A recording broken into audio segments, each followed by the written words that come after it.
Buonasera a tutti, benvenuti al primo appuntamento della rassegna Primavera con gli autori, inserita nel progetto Sul filo del discorso, ideata, realizzata, sopportata e supportata dallo staff della Biblioteca Civica Sempliciana e dall'assessorato alla cultura del Comune di Olbia. Prima di iniziare però vorrei mandare un saluto e un abbraccio a una cara amica comune che non è potuta intervenire per motivi personali. Questa sera siamo per la terza volta in compagnia di Stefano Piroddi, autore di una saga denominata Sandalia, della quale avete visto però il video introduttivo della saga stessa, quindi il primo video che è stato realizzato per la presentazione della saga. Prima di iniziare con le domande e per lasciare un po' di requie al nostro carissimo autore, vorrei leggerle una cosa particolare che mi ero già preparato, però, come dire, è per introdurre un po' il senso anche di questa serata e di questa presentazione. Il capitolo si intitola Un viaggio indigesto. Il tribuno Glauco Afranio si sporge dalla trireme su cui si è imbarcato per raggiungere il porto di Terranova, nel nord-est di Sandalia. Odia il mare e lo soffre terribilmente. Si considera il leggerario perfetto e non ha nessuna intenzione di trasformarsi in un marinaio, ma deve precedere l'arrivo del nuovo governatore. Ora, un viaggio indigesto è anche da Ploaghe ad Olbia, quindi diciamo così che il motivo è questo. Però questo è un brano. E quindi la domanda è: perché Terranova? Poi leggerò un altro brano che sarà ancora più specifico e ti chiederò il perché di quel brano. Adesso perché Terranova? Così iniziamo proprio in medias res. Grazie a tutti comunque per la pazienza, per la partecipazione, per l'attesa. Si deve scusare lui, non io, giustamente. Allora, sì, io mi scuso e vi ringrazio per la vostra presenza. Allora, ma mi sentite anche senza microfono? No, non ti sentono nel mondo. Che è terribile questo ritorno, va bene. Ah, ma perché serve? Ah, va bene. Allora, allontano un po'. Sì, è la terza volta che vedo Antonello. Sono graditissimo ospite, almeno spero, di questa biblioteca, che rivedrò sempre con grande piacere.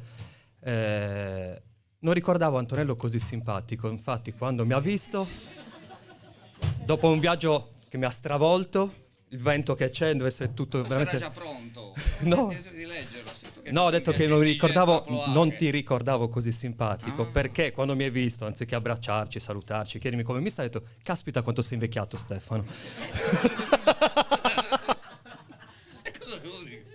Perché è vero, hai ragione. L'ultima volta ci siamo visti, c'era il Covid. Poi manda le foto della... Adesso vi facciamo vedere delle foto storiche. Va bene. Aspetta. Ma invece... Mandale a te. Ah? Io scherzo perché è sempre un piacere vederti, è normale questo. Ma... No, ma io mi sono anche reso conto di avere lo stesso gilet e anche la stessa camicia. Io sono cambiato nei capelli, li ho più grigi di allora.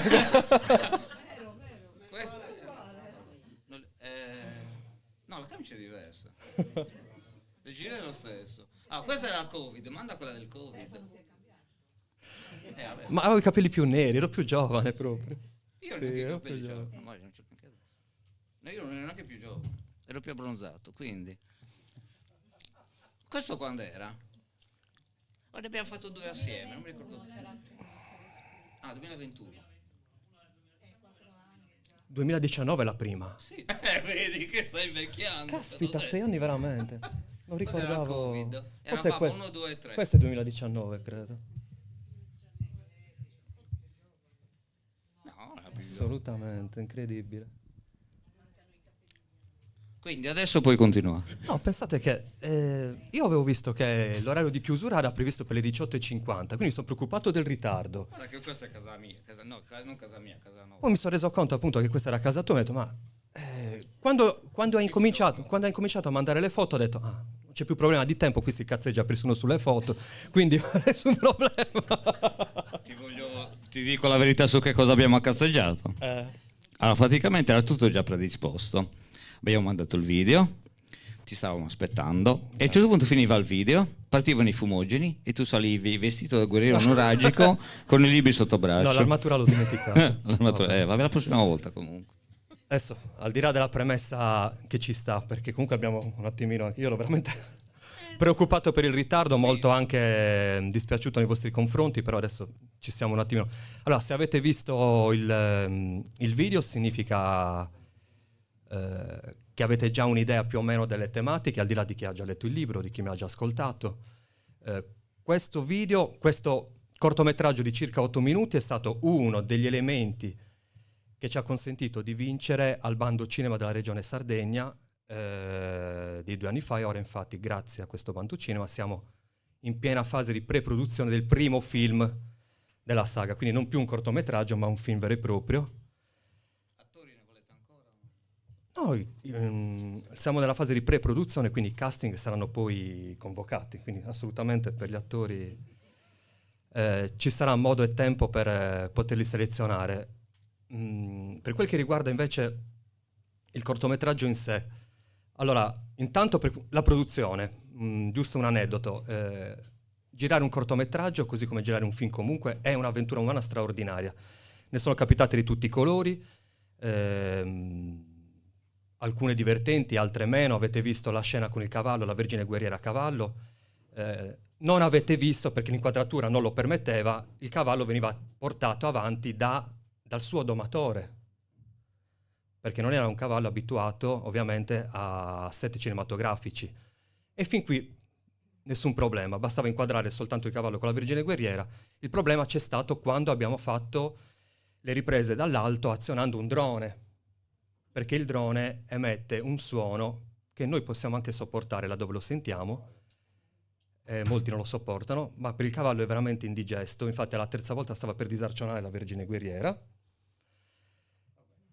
Ma prima ancora abbiamo fatto una prova e il cavallo è partito, si è imbizzarrito, non so se vi siete accorti, siamo sulla Giara, quindi un ampio spazio aperto. No, il problema, no, beh, lì si è fermato prima sicuramente perché era imbizzarrito ma non scemo. Il problema è un altro, che c'erano 3 turiste tedesche che stavano per essere travolte e qualora fosse accaduto io ovviamente avrei chiuso. Sì. Perché ero il produttore, quindi anche il responsabile. Ormai i turisti tedeschi sono dappertutto. Sono dappertutto, ma... però veramente è successo qualcosa di incredibile, perché noi abbiamo visto la traiettoria, pensavamo che le avrebbe travolte, invece ci siamo sempre detti forse sono intervenuti davvero gli antichi dei di Sandalia, l'assoluto sognante, perché in prossimità immediata di queste 3 signore tedesche ha fatto una deviazione incredibile, manco fosse guidato, veramente ho teleguidato, e io lì mi sono salvato da una situazione veramente tragica. Oppure una cosa un pochino più comica, avete visto la scena più comica per le conseguenze, non certo per la scena in sé, la scena in cui Amsicora rimette le sue mani tra le mani della sciamana per dare il massimo risalto emotivo e di suggestione possibile. Abbiamo fatto in modo che ci fossero soltanto luci naturali, quindi abbiamo aspettato, sapevamo che ci sarebbe stata la luna piena, abbiamo aspettato il sorgere della luna piena e abbiamo acceso un fuoco tra di loro, infatti si notano delle scintille, quindi avevamo la luce della luna sopra i 2 attori e la luce del fuoco tra di loro. Avete incendiato qualcosa? Dimmelo prima. No, ha dovuto bene perché comunque aveva appena piovuto, poi ne parleremo. Okay. Il problema si è posto per l'Amsicora, perché la scena è molto suggestiva grazie alla luce della luna e al fuoco, però lui aveva il fuoco davanti e la tramontana sulla schiena e la sera è rimasto tramortito. Pleurite. Lui. Sì, è stato malissimo, ha dimostrato di non essere molto guerriero in questo caso, perché veramente è stato tramortito da una congestione fulminante la sera. Piccolo... una volta. Mi perdonerà Maurizio se ogni volta cito questo aneddoto, però è divertentissimo, anche perché se posso permettermi lui sarà pure preso una cotta per Bena, per l'attrice, e magari pensava la notte e invece è stato a letto, poverino, ma da solo. Invece dal punto di vista proprio realizzativo della produzione, il momento più bello, diciamo più glorioso di tutto quanto l'evento del girato, diciamo, è stato un momento in cui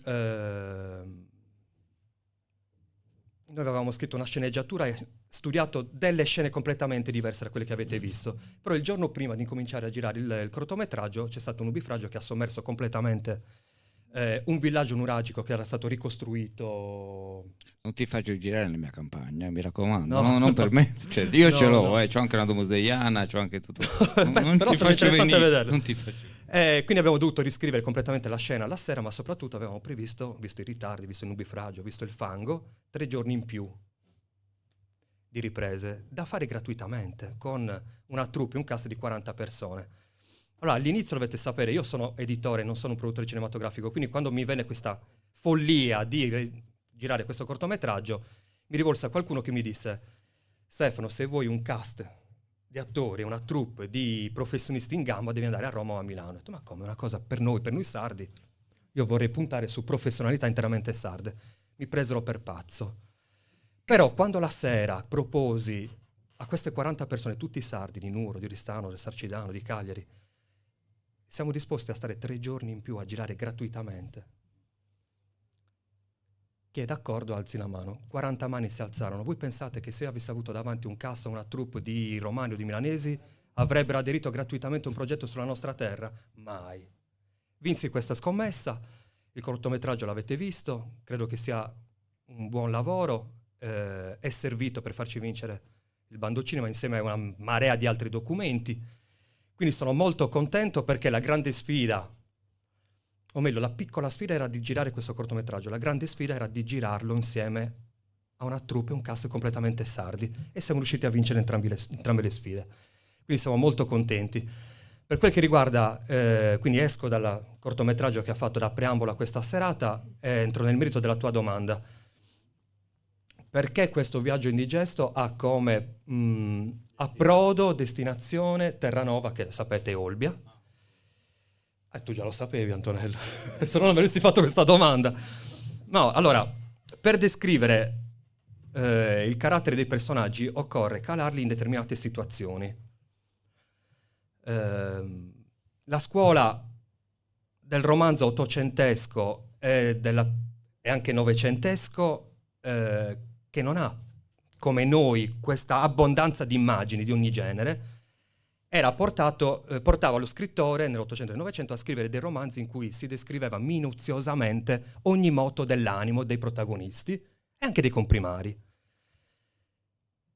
Ovviamente, chiunque leggesse adesso, che so, La montagna incantata di Thomas Mann,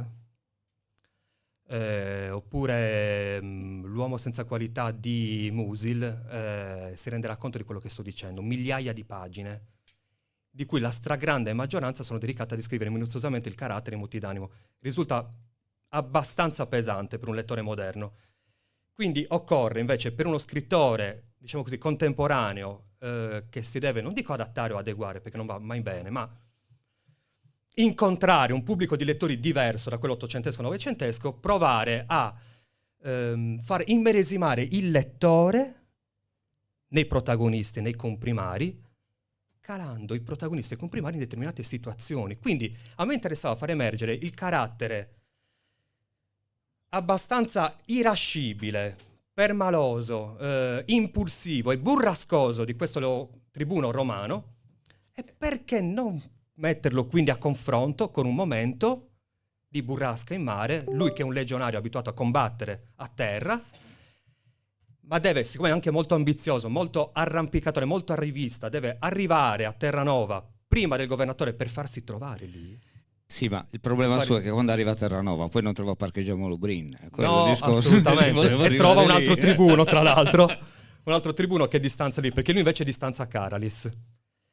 È importante anche dal punto di vista storico-narrativo questa differenziazione, perché qualcuno potrebbe chiedersi come mai il tribuno odia navigare e si fa Caralis-Olbia, Caralis-Terranova con una trireme romana. Potrebbe attraversare il territorio, ma non lo può fare, perché la Sardegna non era romanizzata. Esattamente, e prima ancora gli Iliensi. Non nomino i corsi perché sono già oltre, dall'altra parte, a ovest di Terranova. Però questa è la situazione. Ecco perché questo capitolo. mi serviva per 2 ragioni. Fornire al lettore il carattere, dare un'immagine chiara del carattere di questo tribuno, alle prese con un viaggio veramente indigesto, in cui naviga costeggiando, ma a bordo di una trirema in cui ci sono rematori celtiberi, quindi non parlano latino, sono schiavi, però lo prendono in giro quasi. Perché lui vomita in continuazione, lui rigetta in continuazione ogni movimento della nave, mentre loro, figuratevi, lupi di mare. E lui reagisce male a ogni invettiva, a ogni sogghigno. Quindi è un viaggio indigesto che mi è servito innanzitutto per presentare questo tribuno, dopo già altre vicissitudini, e per dare un'idea chiara al lettore di quella che è la Sardegna del 182 a.C. Contrariamente a quello che ci dicono da 2000 anni, ma soprattutto negli ultimi 50 anni di programmi scolastici, la Sardegna non è stata conquistata dai Romani. Non lo era sicuramente in quel momento, dato che tantissimi storici, ma in particolare io cito sempre Diodoro Siculo, storico greco di lingua greca del I secolo, con una frase passata abbastanza alla storia tra gli addetti ai lavori, ma che non è stata mai divulgata tra gli studenti e tra i professori delle scuole, ci dice, testuali parole, per 500 anni i cartaginesi e i romani hanno provato a conquistare la Sardegna e sottomettere i sardi, virgola, senza riuscirci. Punto.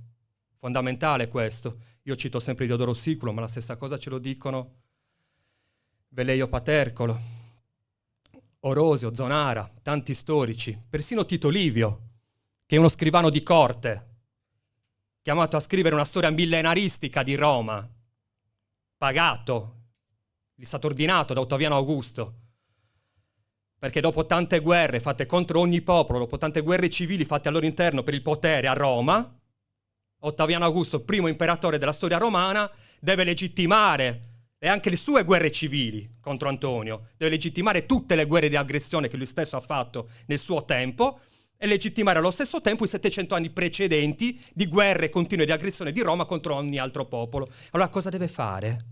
Perché i romani sono anche dei grandi propagandisti. Avevano capito 2 cose. Che se tu vuoi cancellare ogni traccia di qualsiasi tuo avversario romano all'interno o straniero, pratichi la damnatio memoriae, oppure se vuoi lasciare di te una bella immagine presso i posteri, scrivi dei libri di storia, che la storia te la propongono e la propongono come tu vuoi. Un po' come hanno fatto con noi sardi. Hanno mai citato a noi studenti, a me non sicuramente, la frase che vi ho citato su Diodoro Siculo? Di Diodoro Siculo, non credo. O la frase di Strabone, altro storico greco, anzi un geografo più che altro, il quale ci dice che i re etruschi tra loro si chiamavano sardi perché erano scelti esclusivamente tra i più alti dignitari dell'aristocrazia sarda, legittimando a questo punto una splendida teoria moderna a cui io mi onoro di appartenere e di seguire, secondo cui se gli etruschi erano nient'altro che i nipotini dei nuragici e 3 dei 7 re di Roma sono etruschi, forse ha ragione qualcuno dei nostri storici moderni, linguisti moderni, come Porcheddu, che dice non è il sardo che deriva dal latino, ma il contrario, e forse Roma è stata fondata dai sardo-etruschi, anche perché Roma è stata fondata ufficialmente nel 753 a.C. e a me risulta che la civiltà nuragica abbia almeno 1000 anni di più. Quindi, tornando alla tua domanda, Terranova mi serviva fondamentalmente per dire che in quel momento Roma poteva dire di controllare della Sardegna in maniera abbastanza pacificata Caralis, Bitia e Nora a sud. Bitia era? E adesso, vabbè, non esatto, vicino a Chia, quella zona lì pure, eccetera. Poi Tarros, Otoka, quindi più o meno la costa sud-occidentale, e poi la costa nord-orientale intorno appunto a Olbia Terranova.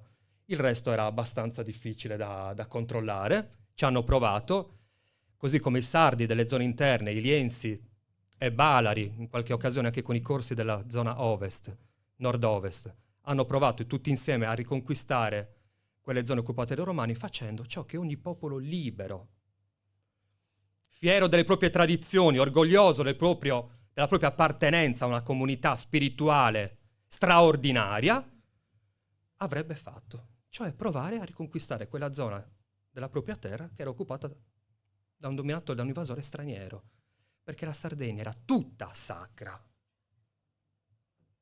Era impensabile per i sardi liberi delle zone interne che le coste o parte di esse fossero calpestate da un invasore come quello romano, che tutto era tranne che un popolo spiritualmente affine al nostro è portato a un incontro, anziché a uno scontro devastante, e poi ne parleremo.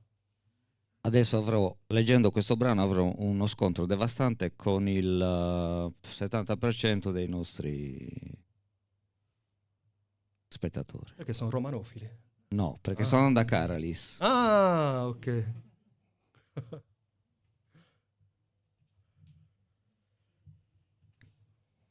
Che ci fai qua dentro, donna? Fuori piove, vorrei solo ripararmi. Ma qui non puoi stare, perché? Alle donne è vietato l'ingresso in biblioteca. Non capisco queste leggi romane. Lo considerano sacrilego verso questo luogo di conoscenza. È inutile per le donne stesse, dato che nessuna donna di Caralis sa leggere. L'anziana si inginocchia con fatica davanti all'uomo, ma il bibliotecario appare molto irritato e la ignora, preferendo precipitarsi all'ingresso. Ha tutta l'intenzione di rimproverare le guardie. Come mai l'hanno fatta entrare? Anche qui devo fare una premessa. Allora, avevo la pelle d'oca mentre leggeva questo brano, perché... Che lo leggo così male? No, no. Terribilmente. Perché so quello che ho provato scrivendo di questa donna. Questa donna che tenta e riesce a entrare in biblioteca è un'anziana di circa 60-70 anni che da 20 anni cerca suo figlio. Ho sentito anziana 60-70 anni. Ogni volta che dico così c'è qualcuno che giustamente stigmatizza questa espressione inopportuna da me fornita. Certo, è vero, però è riferita a quel periodo. Immaginatevi una donna di 60-70 anni nel 182 a.C. Marinella, vero? Vedi che mi ricordo, Marinella? Non devi preoccuparti, lo sai che io ti voglio tanto bene. Amo follemente tutto il genere femminile, poi emergerà questo mio amore. Non esageriamo che siamo in diretta. Ovviamente lo dice mia moglie in sala. No. Se no cambiamo da YouTube o qualcos'altro. No, è un amore spirituale. È sempre you, però. È diverso, sì. Questa donna da 20 anni cerca suo figlio e si scontra ripetutamente con le autorità romane. In un'occasione si scontra anche con il tribuno del viaggio indigesto di cui abbiamo parlato prima, che seccato da questa continua insistenza di questa donna, nel 5° capitolo addirittura la fa cadere a terra in una pozzanghera d'acqua, umiliandola davanti a tutti. Questa donna è il simbolo di tutte le madri, diciamo in generale, ma sicuramente di tutte le madri sarde. Quando la sua ultima speranza è incontrare una donna sacra, l'unica che possa effettivamente dargli qualche notizia di suo figlio, questa donna sacra la interroga sulla sua vita. Non si può capire dove stia suo figlio se prima non si capisce dove stia lei, questa donna. Chi è? Che posto occupa nel mondo? E quindi la donna sacra, per dare risposta alla sua domanda, comincia a interrogarla. E prima di arrivare al figlio e prima di sapere che questo figlio è scomparso, gli chiede di suo marito. Qual è il tuo rapporto con tuo marito? Cosa fa tuo marito nella vita? Cosa faceva se è morto? Era un pastore, ma soprattutto un costruttore, un suonatore di launeddas. Ah. E tu sai cosa sono le launeddas? Certo che lo so. Sai cosa rappresentano quelle 3 canne? E incomincia a interrogarla. Lo so perché me l'ha detto mio marito. La prima canna, quella più robusta, ha un solo foro, su bassu, rappresenta il principio maschile del cosmo, e glielo dice. Ha un solo foro, quindi è un monotono. Ma la donna sacra gli dice sì, sposta l'accento e il monotono diventa monotono, che è l'uomo senza la compagnia di una donna. Monotono, monotono. E l'altra canna, quella attaccata, è Samancosa, il principio femminile del cosmo. È più fine, più leggera di Subassu, che rappresenta le donne, e di fuori però ne ha tra i 5 e gli 8. Rappresenta tutta la varietà del mondo intorno a noi, tutta la varietà del cosmo intorno a noi. L'armonia, l'equilibrio e la follia creativa rappresentata dalla donna. Subassu e Samancosa. E la terza canna è quella libera. Le prime due sono attaccate, l'uomo e la donna. La terza canna è quella libera, gli dice. Cosa rappresenta? E lì piange. L'anziana donna lì piange, non regge più. La terza canna rappresenta la melodia, la musica del cosmo, la musica della vita, nata dall'unione di uomo e donna, del principio maschile e del principio femminile del cosmo. La musica che si fa sacerdotessa, che officia il rito eterno dell'unione tra cielo e terra. Ma lì piange, perché la melodia che è figlia dell'unione di uomo e donna è suo figlio per lei. E lì si arriva alla domanda fatidica: perché piangi? Ho perso mio figlio, ti chiedo di aiutarmi a trovarlo, altrimenti quella melodia che ha sancito l'amore eterno tra me e mio marito si perderà per sempre. Io devo sapere se è morto, dove è morto, se è vivo e dove posso riabbracciarlo. E la donna sacra le risponde: ripresentati tra 5 anni a Caralis e lì ti darò una risposta.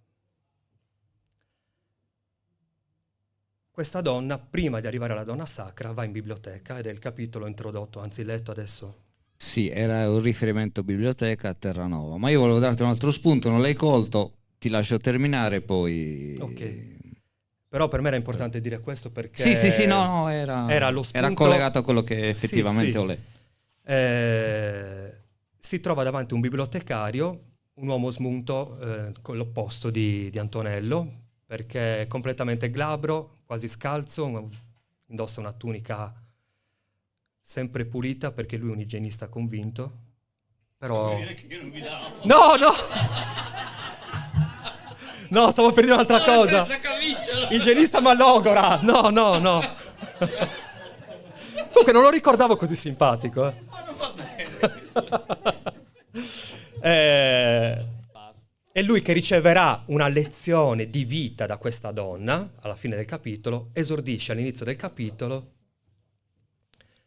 stupito di vederla, perché in una biblioteca romana le donne non possono entrare. Forse a questo volevi arrivare. Ma io lo sai che faccio tanti giri e voli pindarici, ma poi ci arrivo al succo della questione. Che arriva da Ploaghe e poi magari si ferma da qualche parte. Ma io credo che le vicissitudini a Muros, di questa a anziana Oschiri, donna, a Monti, a Berchide. No, sono piaciute, credo, al pubblico. Al Museo del Vino. Anche. Poi parliamo di... Perché tu vuoi arrivare a Martis, forse. Va bene, poi ne parliamo. Se ci arriva a Martis, sì, comunque, Erru, anche no, questo... allora, la domanda è più seria. La differenza di trattamento tra la civiltà romana che tratta le donne come esseri inferiori, e la civiltà sarda che tratta le donne allo stesso livello, se non superiore. Anzi, secondo me è superiore. E hanno anche ragione. La questione questo capitolo mi serviva anche per introdurre appunto questo. Introdurre è una parola grossa, anzi forse abbastanza, perché io già nei primi 2 libri della saga ovviamente ho parlato di questa differenza tra i 2 modelli di civiltà, sempre che, come dici tu giustamente, possano essere definite veramente civiltà, quella greca e quella romana, che erano così misogine. E schiaviste. Schiaviste, assolutamente. Quindi dire che in una biblioteca romana è interdetto l'ingresso alle donne è importante da questo punto di vista. Tra l'altro, quando lei cerca di obiettare, dice: ma io sì, però tanto è inutile, non sanno né leggere né scrivere. Potrebbero anche entrare volendo, ma a che pro? Qual è l'utilità? E quindi c'è anche un'altra questione. Viene proibita proprio l'istruzione, assolutamente. Come in Iran, come in esatto. Iraq. Però è importante perché poi in questo capitolo il rapporto tra il bibliotecario e l'anziana donna, come vi ho detto, si inverte completamente, perché lui propone una legge romana, sottolineando come le donne tanto non dovrebbero mai entrare in una biblioteca perché non sanno né leggere né scrivere, ma si chiude questo capitolo appunto con una lezione di vita. Questa donna magari non sa né leggere né scrivere, però conosce il significato dell'Elauneddas, ha saputo trattare e parlare e trovare una donna sacra. Cerca da 20 anni ovunque, nonostante la sua età, nonostante le difficoltà, suo figlio, e ribalta completamente il rapporto con questo bibliotecario che a un certo punto chiude il capitolo vergognandosi lui stesso del proprio comportamento. Non accenno su cosa, ma gli dà una lezione di vita che lui ricorderà per sempre e che segnerà anche il suo percorso nel corso del romanzo. Quindi sì, erano assolutamente maltrattate, bistrattate le donne nel mondo romano, mentre nella nostra civiltà, quella sarda, era l'opposto. La donna era il centro. Già il fatto stesso che lo strumento più importante della nostra tradizione, l'Elauneddas, rappresentino il sincretismo perfetto tra principio maschile e principio femminile del cosmo, dà già un'idea di qual è il rapporto tra uomo e donna nella nostra civiltà. Noi sì possiamo dirlo civiltà. Per i romani non era così. Per i romani la donna, soprattutto, e siamo nel secondo secolo, quindi in piena Repubblica, la donna è un oggetto, paragonabile a un oggetto, passa dal patrimonio del padre a quello del marito come qualsiasi altro oggetto, come gli schiavi, come gli animali, come le suppellettili, mentre nel nostro mondo no. Eppure anche Roma a un certo punto riconosce le proprie origini, o meglio le ricerca. In uno dei video che sono stati pubblicati nell'ultimo periodo parlo di un episodio accaduto veramente nel 215-214 a.C. Persino la maschilista a Roma, si intitola questo video, a un certo punto si affida alla grande dea madre. Ed è accaduto veramente quello che vi sto per raccontare. Siamo a ridosso della grande battaglia di Canne. I romani perdono 80.000 uomini in circa 2 ore nella pianura di Canne, il 2 agosto 216 a.C., massacrati dopo essere stati circondati dal genio militare strategico di Annibale. 80.000 uomini persi in una sola giornata significa che Roma, che ogni famiglia romana ha perso un parente. C'è chi ha perso un padre, chi un marito, chi un fratello, chi un figlio, molti figli, tant'è che infatti si racconta, veramente accaduto, che le madri romane avevano inondato, così dicono le cronache locali, talmente inondato Roma di lamenti, urlati ovunque, per la perdita dei propri figli in quella battaglia, che il Senato dovette decretare di farle piangere dentro casa, perché Roma non si poteva permettere, con Annibale alle porte, di perdere ulteriormente fiducia. I pianti delle madri avrebbero fatto perdere ulteriore fiducia dopo una perdita, dopo una sconfitta simile. Pensate che, una sconfitta talmente terribile che vennero ripristinati i sacrifici umani, perché si pensava di aver offeso gli dei. Dopo 200-300 anni vennero ripristinati i sacrifici umani. Vennero uccise 2 coppie di iberi e di galli, sacrificati, uccisi. Se non sbaglio strangolati. Annibale era veramente alle porte, però nessuno si appellò a Giove, nessuno si appellò a padre Romolo. Qualcuno invece tirò fuori i libri sibillini, antichissimi libri che contenevano delle profezie. Una di queste diceva: nel momento in cui Roma dovesse trovarsi nel momento più pericoloso per la propria sopravvivenza come città e come civiltà, per sopravvivere appunto, per risalire la china, deve appellarsi all'antica dea madre, recuperare la statua di Cibele a Pessinunte e portarla a Roma, per ergerla nel Tempio della Vittoria sul Colle Palatino. E così viene fatto. Viene presa questa statua di Cibele, una delle rappresentazioni mediterranee della dea madre, ma il colpo di scena è un altro. Tutto scritto nelle cronache, il senatore Scipione Nasica venne incaricato di tutto questo. La statua viene presa a Pessinunte, che è nell'odierna Turchia, l'antica Anatolia, quindi Asia Minore, portata a Roma su una trireme, ma a un certo punto questa trireme si incaglia in una secca del Tevere. Ovviamente c'è l'orrore, cavolo, gli dei sono ancora contrari, come facciamo? Se non portiamo questa statua sul Colle Palatino sarà la tragedia finale, Annibale arriverà. Viene chiamata una vestale, Quinta Claudia. Le vestali sono esili, eppure lei prende una corda, lega un lembo sulla vita e l'altro alla chiglia della trireme e la trascina. Cos'è successo in quel momento? Cos'è accaduto? Che magari 100 legionari forzuti non sono riusciti a fare ciò che un esile vestale è riuscita a fare nel 215 a.C., disincagliando la trireme, permettendo quindi a Roma di portare, ai romani di portare, in questo caso Scipione Nasi che è il senatore incaricato, la statua di Cibele sul Tempio della Vittoria del Palatino. Cos'è accaduto? C'è stata un'intercessione della grande Dea Madre? Forse per l'ultima volta la grande Dea Madre, richiamata da Roma, che ormai aveva preso già una sua china maschilista di altre divinità, getta il suo sguardo benevolo su una civiltà che ha abbandonato le proprie radici e l'aiuta, perché poi riparte il riscatto. Poi viene incaricato Scipione, poi detto l'Africano, vince in Spagna, poi in Nord Italia e infine a Zama nel 202 a.C. Quindi Roma effettivamente riesce a riscattare le proprie armi con delle vittorie consecutive, sconfiggendo Annibale definitivamente e rendendo avverando, quindi facendo avverare le profezie dei libri sibillini. Perché dico riappellarsi? Perché probabilmente Roma, se è vero che ebbe delle radici, delle origini sardo-etrusche, aveva in sé qualcosa dei culti dell'antica Dea Madre.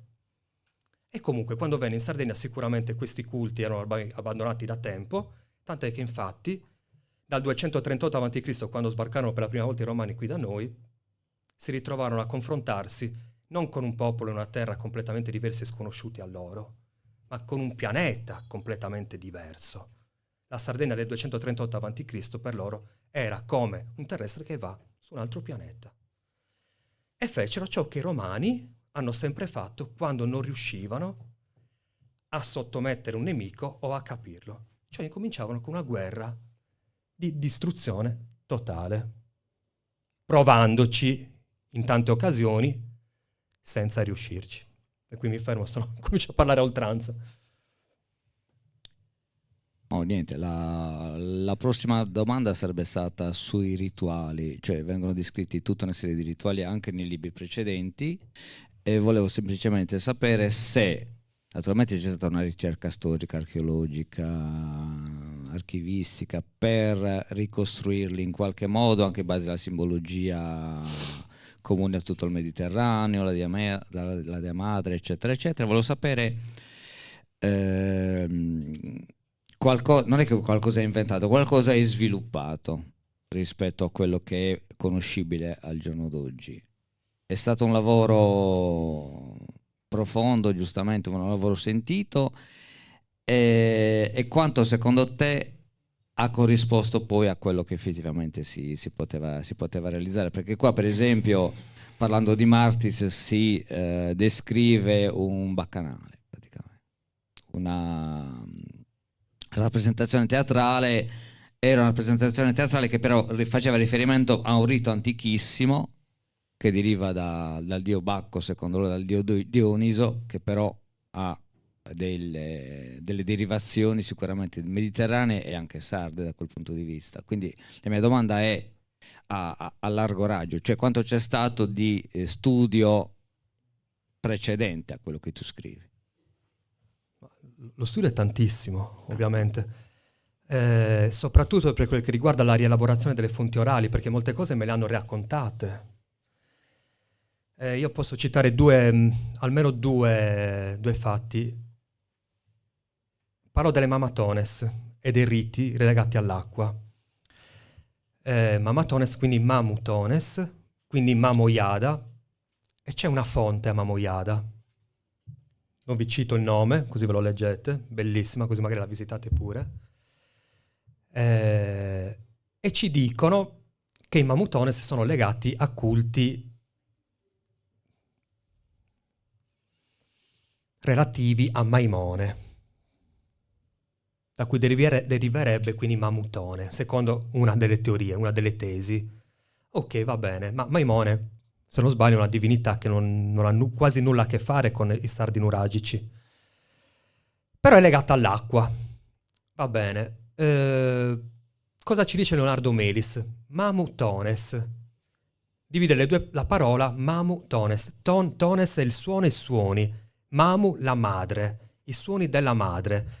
Però i Mamutones, come sono rappresentati? Li avete presenti? Sono uomini travestiti da cosa? No, da animali, siete sicuri? Cosa hanno in testa? Hanno una maschera in testa?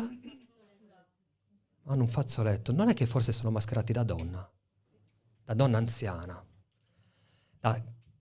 che ha in sé la rappresentazione di un daimon.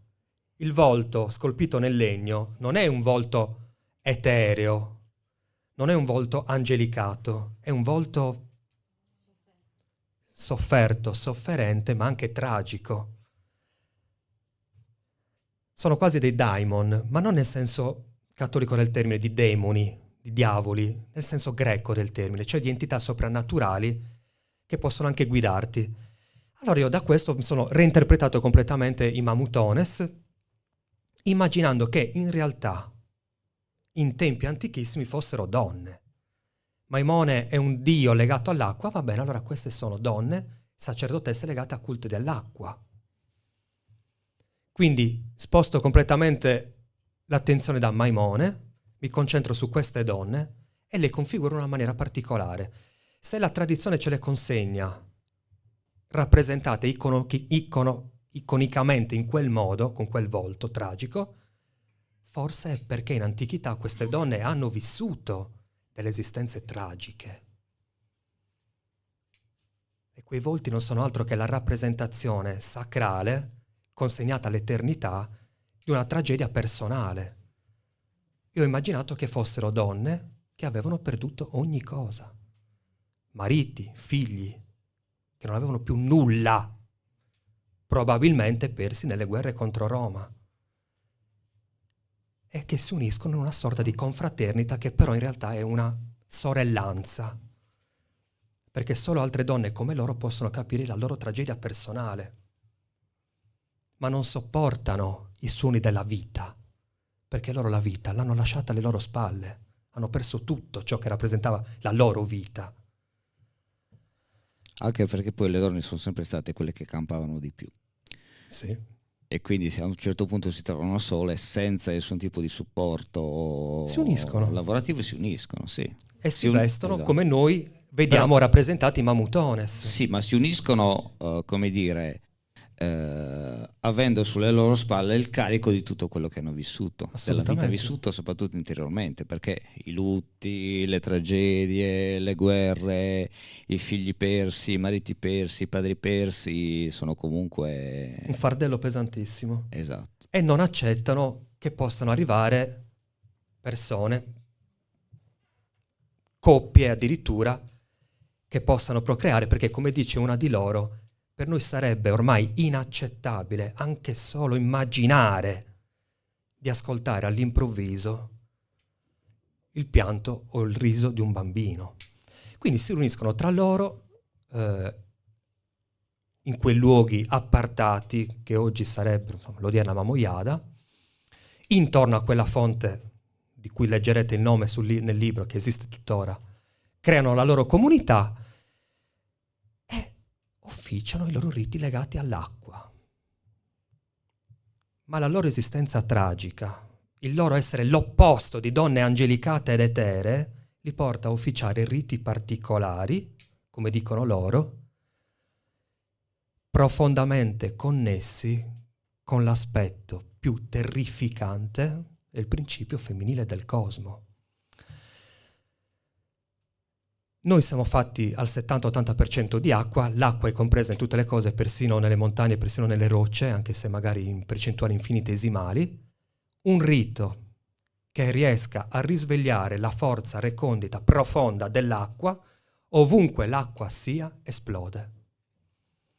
In quel momento particolare, che è anche uno snodo narrativo del romanzo, in cui loro officiano un rito, di quel genere, in cui con i loro campanacci, il suono ritmato di alcuni tamburi, cantilene che non sono mai casuali ma sempre finalizzati a smuovere determinate melodie del cosmo, loro smuovono appunto l'acqua e le melodie di una certa montagna a cui in quel momento è appoggiata la schiena e la testa di uno dei protagonisti.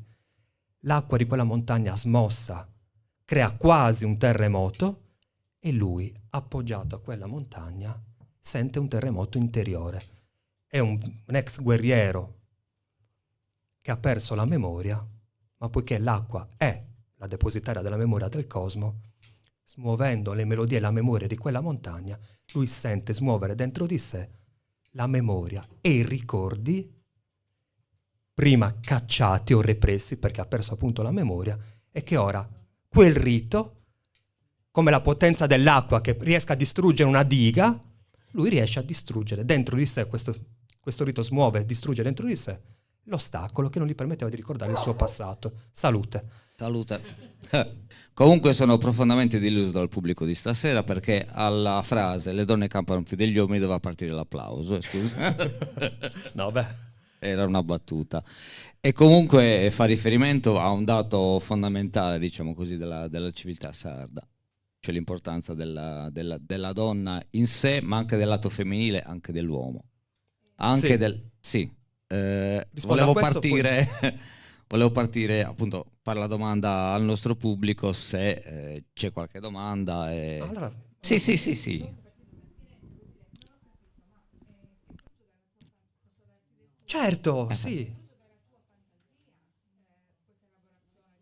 Dell'interpretazione delle Mamatoras, mi pare Mamatones, no? che è una mia interpretazione dei Mamatones. Mamatones. Ed è bellissimo questo capitolo.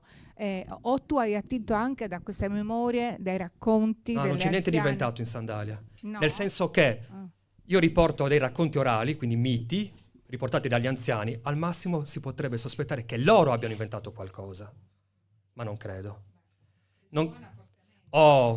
Questa era ciò a cui volevo arrivare. Ti ringrazio. Forse è ritenuto molto bello proprio perché risuona dentro di noi. Sì, poi dico una cosa. Certo, prego. Sì, certo che... No, perché la mia risposta è più un pochino più articolata.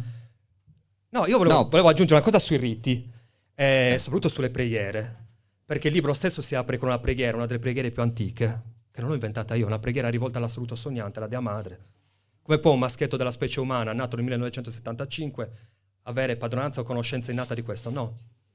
Mi è stata trasmessa, comunicata, forse perché sono stato ritenuto degno, non lo so. Ma non credo che sia stata inventata questa preghiera, che ora citerò, o reciterò. Perché comunque risuona profondamente, appunto. Ed è una preghiera, poi lo capirete, legata a una visione completamente diversa del rapporto con la divinità. Siamo abituati, soprattutto attraverso la pratica cattolica, a rivolgerci a Dio come a un'entità, in linea di massima, perché ognuno ovviamente ha un suo rapporto soggettivo, in linea di massima come un rapporto di richiesta. Ti invoco perché ti chiedo magari di risolvermi un problema. La preghiera invece che reciterò è diversa nel suo significato e nel suo obiettivo. Nella nostra tradizione l'universo è una donna che danza. Ovunque intorno a me, nel profondo dentro di me, significa che l'intero universo può essere davvero rappresentato come una donna straordinaria, bellissima, senza età, che le rappresenta tutte, che danza, danzando sogna e sognando dà vita.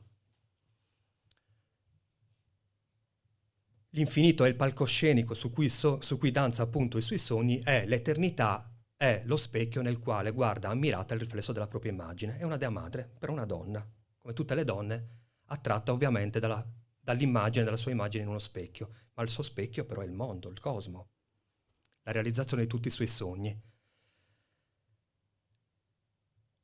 Ma se la Dea Madre è l'universo e lei tiene unito l'universo, tutte le parti di questo universo col suo amore, vuol dire che ciascuno di noi ha una sua parte in questo universo.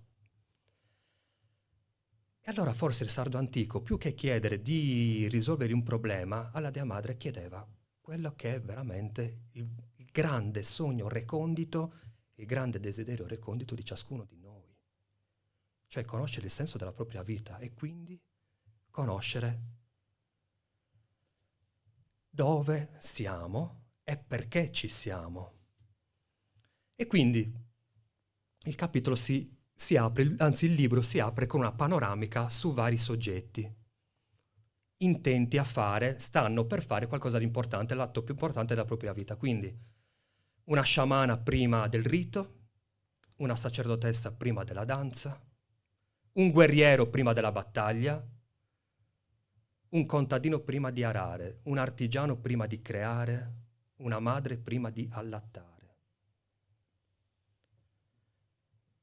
Atti e gesti diversi tra loro, ma ciascuno importantissimo per il soggetto che sta per compierlo.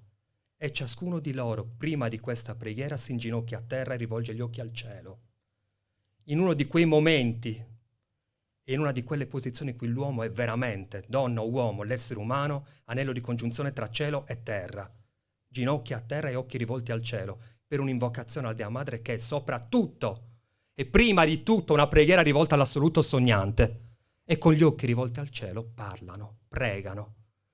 O Dea, o Madre, o assoluto sognante, tu che brilli e danzi in ogni luogo del mio corpo e della mia anima, tu che sei il germoglio del sacro nel mio sguardo d'incanto, tu che accendi il mio cuore e ispiri i miei passi, guidami verso il senso di tutto e mostrami il senso stesso della mia esistenza. Questo io ti chiedo e per questo io ti dono tutto me stesso. È una delle preghiere più antiche. C'ho i brividi ovunque tutto il corpo perché non sono nemmeno sicuro di essere degno di poterla recitare. Perché sono un uomo del XXI secolo d.C., cresciuto in un momento completamente diverso. Perché la loro vita era totalmente impregnata di visione poetica dell'esistenza. L'universo è una donna che danza ed è fatto di musica. Questa è la saggezza più antica. Significa che siamo melodie viventi. Siamo fatti di musica come tutto ciò che ci circonda. 4.000 anni prima della fisica quantistica hanno capito ciò che la fisica quantistica negli ultimi 100 anni ha dimostrato con i più moderni strumenti scientifici, che siamo fatti di vibrazione, quindi di musica. Perché gli scienziati, anche i quantistici, ci dicono che nel cuore di ogni particella vi è una vibrazione e si fermano lì. Ma anche un bambino di 6 anni sa che l'effetto di ogni vibrazione è sempre una melodia musicale. Un popolo totalmente impregnato di visione poetica dell'esistenza non direbbe mai che siamo fatti di vibrazione. Direbbero che siamo fatti di musica, perché siamo melodie viventi, capaci di legarci attraverso una musica, una melodia, che è la nostra vita, alla vita e alla melodia di tutte le cose che ci circondano. E se siamo fatti di musica, che è la più sublime delle arti, loro avevano capito che la chiave di accesso alla felicità dell'essere umano è fare della propria vita un'opera d'arte. Ciò è l'opposto di quello che ci costringono a fare oggi. Produttori, consumatori, destinati a una morte iniqua. Non donne, dee, uomini eroi. Non donne consapevoli di nascere divine, perché se l'universo è una donna che danza, ogni donna che nasce è una divinità innata. E l'uomo, poverino, povero maschietto della specie moderna, della specie umana moderna, abbandonato a se stesso, totalmente slegato dai principi di armonia, di equilibrio, di amore e di follia creativa legati alla donna. Quanto era fortunato l'uomo di 3000 anni fa, ispirato da donne dee, uomini che sapevano che guidati da un'ispirazione divina potevano consacrare la propria esistenza fino a farne un'opera d'arte e diventare eroi loro stessi, non produttori e consumatori come oggi. Ridicola accozzaglia di consumatori come ci vogliono ridurre. Questo siamo per loro, per il sistema. Gli antichi no. E allora io credo che ci sia talmente tanta suggestione e bellezza in questa visione dei nostri antenati che forse varrebbe la pena riprenderla. Che ne dite?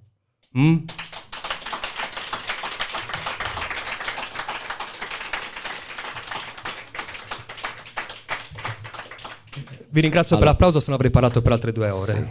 Sì. No, per rispondere in parte alla signora che penso che non sia sarda. Sardissima. Anch'io mi chiamo Budru. Infatti la domanda era pertinente. Il discorso sulla rielaborazione dei riti ancestrali tramite le interviste con anziani eccetera eccetera è una cosa che noi conosciamo benissimo, nel senso che tutto quello che ci è arrivato fino adesso è soltanto il depositato di quello che sapevamo una volta, ma tante cose sono rimaste. Tante. Sì.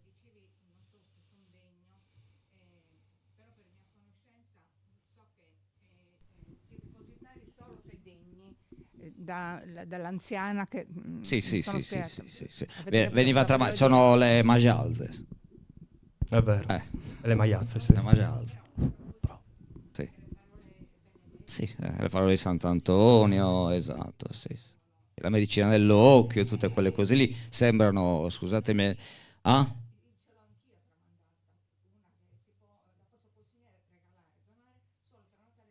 Sì.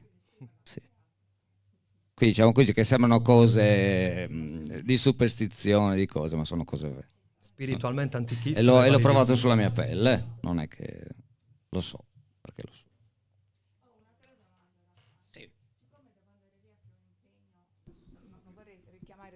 Dell'autore. Ho la copia da autografare. La firma adesso, certo. Gentilmente. Non ho portato tutti e 3. Vabbè, il cognome dice troppo. Allora, vi ringrazio per la... Hai già finito? No. No, perché la signora è raccomandata. O tu, Antonio, una penna? No, forse ce l'abbiamo una penna. La signora ha dato il cognome leggermente... Okay. Non siamo parenti. No, non siamo parenti. Il tuo nome? Marina?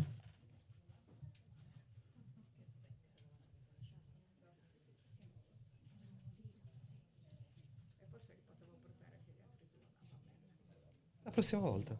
Tanto ormai a Olbia sono di casa, quindi...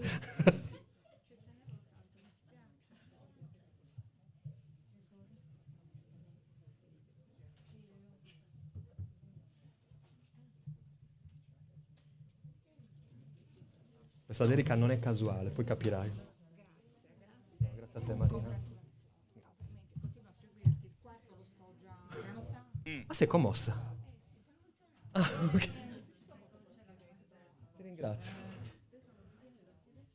Ciao Olivia.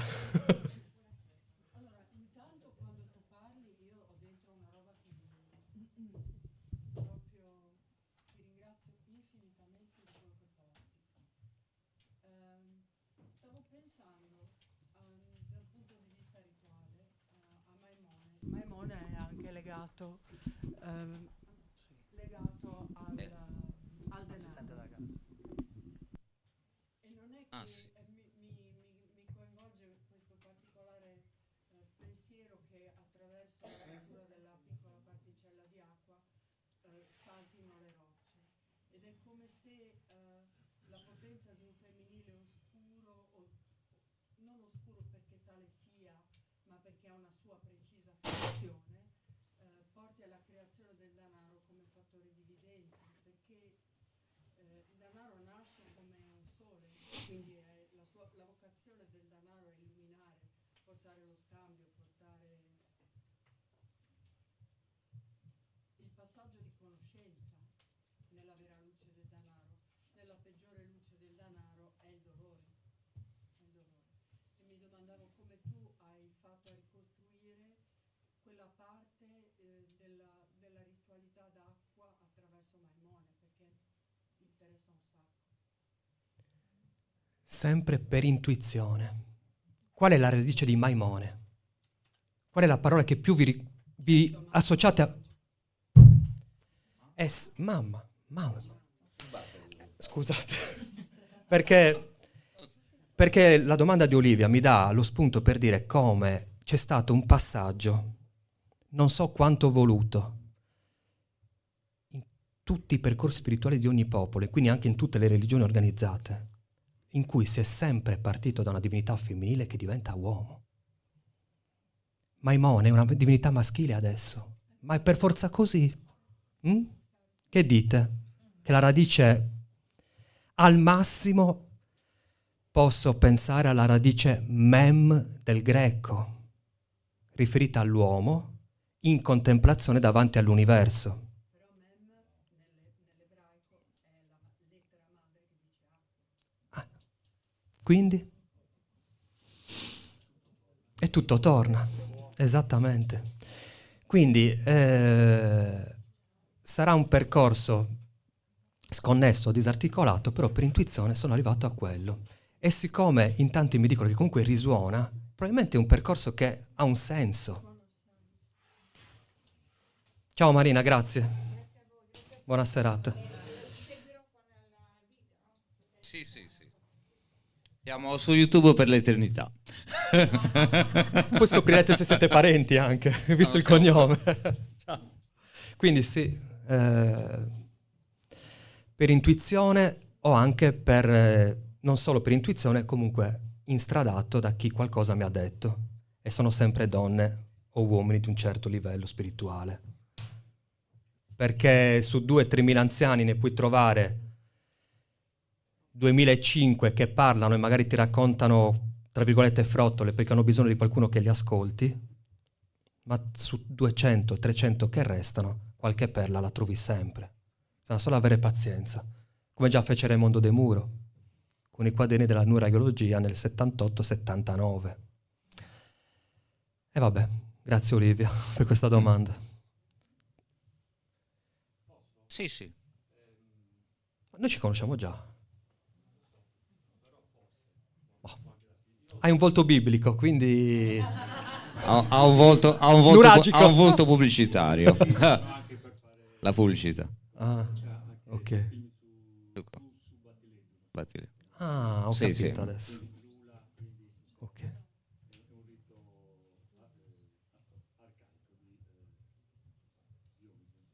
Certo.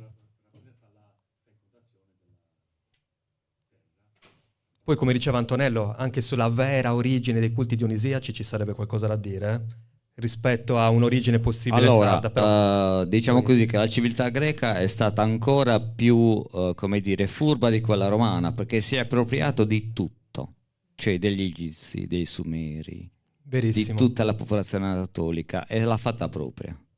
Quindi, che ne so, il teorema di Pitagora, tutto quello che loro si sono inventati, non è vero niente, hanno solo copiato. L'ha detto anche Platone, che era tra i sacerdoti di Sias per anni e anni e poi è tornato indietro. È vero. Chissà come mai. Pitagora lo stesso, era in Egitto e poi è tornato indietro.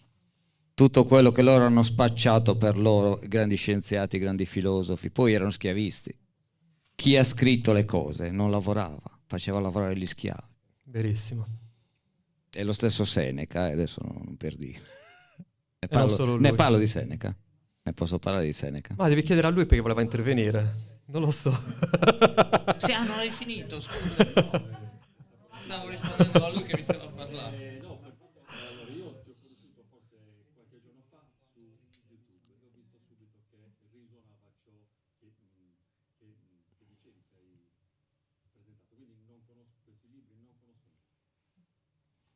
Però mi hai portato a pensare che io sin da piccolo mi sono sempre chiesto chi sono, dove sono, cosa sto facendo e perché soprattutto lo sto facendo. E ho pensato anche che l'evoluzione è donna. Però mi capita che nel momento in cui tu dai, come dire, il titolo che l'evoluzione è donna, la donna automaticamente si autosabota.